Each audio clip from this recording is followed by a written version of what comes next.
So I think what you're talking about, as much as anything, is about familiarity versus trust. I think things that we find familiar are a series of experiences, of layers of encounter, of data points that we build up that creates this perception of something that we like or don't like, that we trust or we don't trust.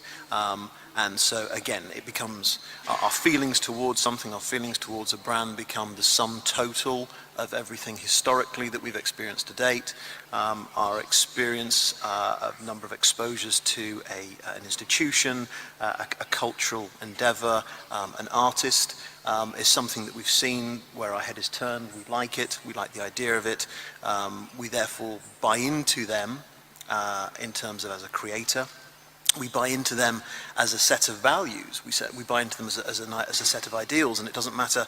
Ultimately, when say artists become sufficiently famous, you know, the Hearsts of this world, for example, they become brands absolutely in their own right, and that's almost as if that's the sort of the touchstone that people aspire towards. The idea of what the moment that they become so part of pop culture that they become a brand in their own right. Warhol being the classic example, of course.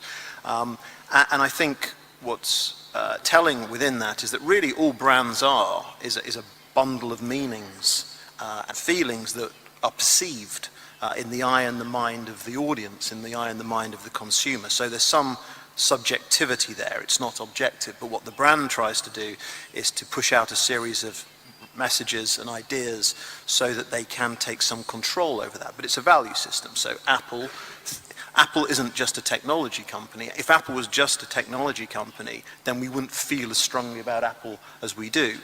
We feel strongly about it because at its most reduced, at its most boiled down, it is the embodiment of think different, which in English is even grammatically incorrect. But think different is an entire philosophy, it's an ideology. It's the idea of taking a different approach to something, the idea that appeals to us as individuals, that we can all have a particular view and we can buy into that. So we buy into Apple because we buy into a like-minded set of ideas and a like-minded philosophy that we think, as much as it says something about that brand, we believe it says something about us as well.